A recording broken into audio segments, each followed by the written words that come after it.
بسم اللہ الرحمن الرحیم۔ السلام علیکم ناظرین، خدائی کا دعویٰ کرنے والا نمرود کون تھا؟ نمرود نے حضرت ابراہیم علیہ السلام کو آگ میں کیوں پھینکا تھا؟ نمرود نے ہزاروں بچے کیوں قتل کیے تھے؟ اور نمرود کا انجام کیا ہوا تھا؟ یہی ہماری آج کی ویڈیو کا موضوع ہوگا۔ اگر آپ لوگ ہمارے چینل پر نئے ہیں تو برائے مہربانی ہمارے چینل کو سبسکرائب کریں اور بیل کے آئیکن کو لازم دبائیں تاکہ ہماری ہر ایک نئی آنے والی ویڈیو کا اپڈیٹ آپ لوگوں کو سب سے پہلے مل سکے۔ نمرود بن کنعان بن سام بن نوح حضرت ابراہیم علیہ السلام کے دور میں بابل کا بادشاہ تھا۔ وہ بت پرست تھا اور اس کی سلطنت میں بت پرستی رائج تھی۔ نمرود جو کہ صدیوں سے بادشاہ تھا، اس لیے دماغ میں رعونت اور انانیت آ گئی تھی۔ سرکشی، تکبر اور غرور طبیعت میں سما گیا تھا۔ نمرود پورے 400 سال تک حکومت کرتا رہا۔ مفسرین کا بیان ہے کہ نمرود بڑا جابر بادشاہ تھا۔ سب سے پہلے اسی نے تاج شاہی اپنے سر پر رکھا۔ اس سے پہلے کسی بادشاہ نے تاج نہیں پہنا تھا۔ وہ لوگوں سے زبردستی اپنی پرستش کراتا تھا۔ نمرود نے ایک رات خواب میں دیکھا کہ ایک ستارہ نکلا اور اس کی روشنی میں چاند، سورج وغیرہ سارے ستارے بے نور ہو گئے۔ کاہنوں اور نجومیوں نے اس خواب کی یہ تعبیر دی کہ ایک فرزند ایسا ہوگا جو تیری بادشاہی کے زوال کا باعث ہوگا۔ یہ سن کر نمرود بے حد پریشان ہو گیا اور اس نے یہ حکم دے دیا کہ میرے شہر میں جو بھی بچہ پیدا ہو اسے قتل کر دیا جائے، اور مرد عورتوں سے جدا رہے۔ ہزاروں بچے قتل کر دیے گئے۔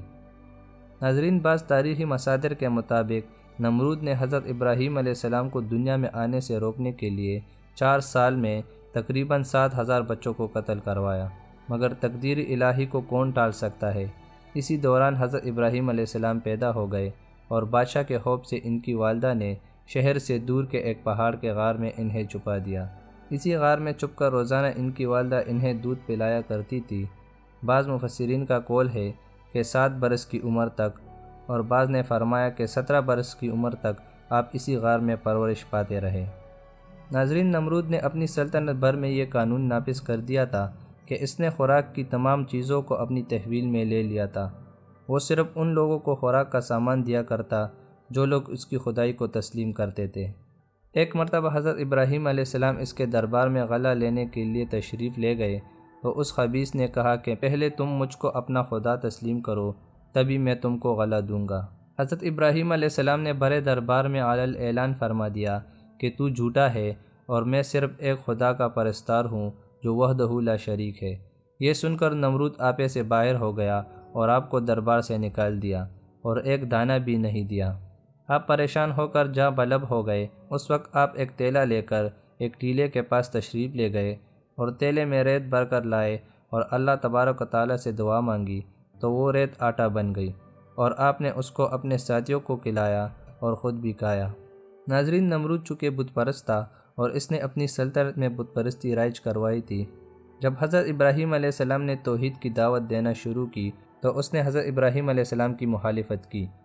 ناظرین، جب حضرت ابراہیم علیہ السلام نے خفیہ طور پر بتوں کو توڑ دیا تو آپ علیہ السلام کو نمرود کے سامنے پیش کیا گیا۔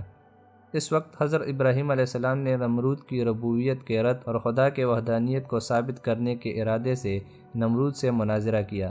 یہ مناظرہ لوگوں کے سامنے برگزار ہوا اور اس کا تذکرہ قرآن کریم کے سورہ بقرہ میں اس کی طرف اشارہ کیا گیا۔ قرآن کریم کے سورہ بقرہ کی آیت نمبر 258 میں نمرود اور حضرت ابراہیم علیہ السلام کے مکالمے کا مفہوم کچھ یوں بیان کیا گیا ہے کہ اس مناظرے میں حضرت ابراہیم علیہ السلام نے فرمایا کہ میرا خدا لوگوں کو زندگی اور موت دیتا ہے۔ اس کے جواب میں نمرود نے کہا، میں بھی زندگی اور موت دے سکتا ہوں۔ نمرود نے اپنی اس بات کو ثابت کرنے کے لیے 2 قیدی لانے کا حکم کر دیا، پھر ان میں سے ایک کو آزاد کرنے کا حکم دیا اور دوسرے کو قتل کرنے کا حکم دیا۔ گویا جسے آزادی دی اسے زندگی عطا کی گئی اور جسے قتل کیا اسے موت دی گئی۔ اس موقع پر حضرت ابراہیم علیہ السلام نے فرمایا کہ میرا خدا سورج کو مشرق سے نکالتا ہے، اگر تم بھی خدا ہو تو سورج کو مغرب سے نکال کر دکھاؤ۔ نمرود حضرت ابراہیم علیہ السلام کی اس بات کا جواب نہ دے سکا۔ قرآن کریم میں اسی بات کو کافر کے مبعوث ہونے سے تعبیر کیا گیا۔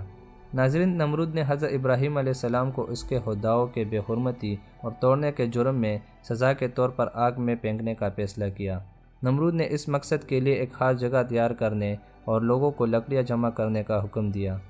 ناظرین، تاریخی مصادر کے مطابق بابل کے مکینوں نے حضرت ابراہیم علیہ السلام کو جلانے کے لیے ایک مدت تک لکڑیاں جمع کی تھیں۔ جب لکڑیوں کو آگ لگا دی گئی تو اس کی حرارت اتنی زیادہ تھی کہ کوئی بھی اس کے قریب نہیں جا سکتا تھا۔ اسی بنا پر حضرت ابراہیم علیہ السلام کو اس آگ میں پھینکنے کے لیے منجنیق کا استعمال کیا گیا۔ قرآن کریم کے مطابق جب حضرت ابراہیم علیہ السلام کو آگ میں پھینکا گیا تو خدا کی طرف سے آگ کو ٹھنڈا ہونے اور حضرت ابراہیم علیہ السلام کو نہ جلانے کا حکم ملا۔ یوں یہ آگ حضرت ابراہیم علیہ السلام کو کوئی نقصان نہ پہنچا سکی۔ ناظرین، اس واقعہ کے چند دن بعد جب نمرود کا اس جگہ سے گزر ہوا تو اس وقت بھی آگ کے شعلے بلند تھے، مگر اس وقت اس کا تعجب انتہا کو پہنچا جب اس نے دیکھا کہ اللہ کے پیغمبر حضرت ابراہیم علیہ السلام آگ کے شعلوں کے درمیان صحیح اور سالم بیٹھے ہوئے ہیں۔ اس نے حضرت ابراہیم علیہ السلام کو نزدیک سے دیکھنے کے لیے ایک بلند مینار تیار کرنے کا حکم دیا تاکہ اس پر جا کر آگ کے شعلوں کے درمیان حضرت ابراہیم علیہ السلام کو دیکھا جا سکے۔ جب نمرود کو یقین ہوا کہ آگ نے حضرت ابراہیم علیہ السلام کو کوئی نقصان نہ پہنچایا، اس وقت اس نے حضرت ابراہیم علیہ السلام سے کہا کہ تمہارا خدا بہت بڑا ہے جس نے تجھے آگ سے محفوظ رکھا ہے۔ اب کیا تم آگ کے شعلوں کے درمیان سے باہر آ سکتے ہو؟ حضرت ابراہیم علیہ السلام نے فرمایا، کیوں نہیں، میں باہر آ سکتا ہوں۔ نمرود نے دوبارہ کہا، اگر آپ آگ کے اندر بیٹھے رہو تو کیا آپ کو کوئی نقصان نہیں پہنچے گا؟ حضرت ابراہیم علیہ السلام نے فرمایا، نہیں۔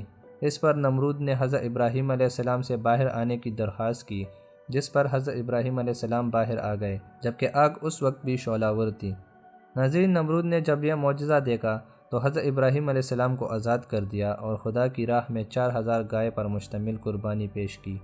حضرت ابراہیم علیہ السلام نے فرمایا کہ جب تک ربوبیت کے دعوے سے توبہ کر کے خدا پر ایمان نہیں لاؤ گے، تمہاری قربانی قبول نہیں ہوگی۔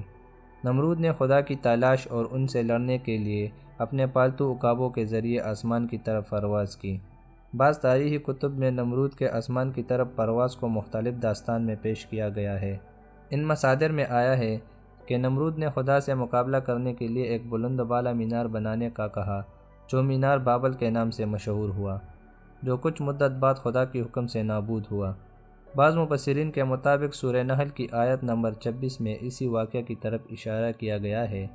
اس آیت میں خدا نے کافروں کو اس عمارت کو تباہ کرنے کی طرف اشارہ کیا ہے جسے لوگوں کو دھوکہ دینے کے لیے تعمیر کیا گیا تھا۔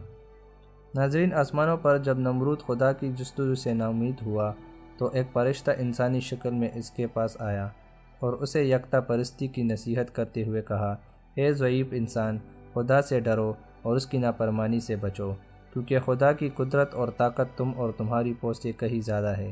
اگر وہ چاہے تو تجھے اپنی سب سے ضعیف مخلوق کے ذریعے ہلاک کر دے گا۔ اس موقع پر نمرود نے اپنے علاوہ کسی اور کی بادشاہی سے انکار کرتے ہوئے خدا سے مقابلے کا تقاضا کیا۔ فرشتے نے اسے اپنا لشکر جمع کرنے کے لیے 3 دن کی مہلت دے دی۔ 3 دن کے بعد خدا کی حکم سے مچھروں نے نمرود کی سپاہیوں پر حملہ کیا، جس کے نتیجے میں اس کی ساری فوج فرار ہو گئی۔ کچھ مدت بعد وہی فرشتہ دوبارہ نمرود کے پاس آیا اور اسے اس کی لشکر کی شکست کی یاد دیتے ہوئے خدا پر ایمان لانے کا کہا اور قبول نہ ہونے کی صورت میں موت واقع ہونے کی دھمکی بھی دے دی۔ نمرود نے اس دفعہ بھی دعوت قبول نہیں کی۔ ناظرین، اللہ رب العزت نے ایک مچھر کو نمرود پر مسلط کیا جو ناک کے راستے نمرود کے دماغ میں داخل ہو گیا۔ نمرود کے سر میں شدید درد شروع ہو گیا اور درد کی شدت یہاں تک تھی کہ وہ اپنے ہاتھ اپنے سر پر مارنے لگتا، جس سے مچھر کچھ لمحے کے لیے آرام سے بیٹھ جاتا، اس کے بعد اسے بھی آرام ملتا۔ اس کے بعد جو بھی نمرود کے پاس آتا، اس کے احترام میں ہاتھ کا بوسہ لینے کی بجائے اسے آرام و سکون دینے کی خاطر اس کے سر پر جوتے کے کئی وار رسید کرتا۔ تاریخی مصادر کے مطابق یہ حالت 40 سال تک اللہ رب العزت کی طرف سے نمرود پر جاری رہی اور اس کے بعد نمرود ہلاک ہو گیا۔ امید کرتا ہوں دوستو آپ لوگوں کو ویڈیو پسند آئی ہوگی، تو ملتے ہیں اگلی ویڈیو میں، تب تک کے لیے اللہ حافظ۔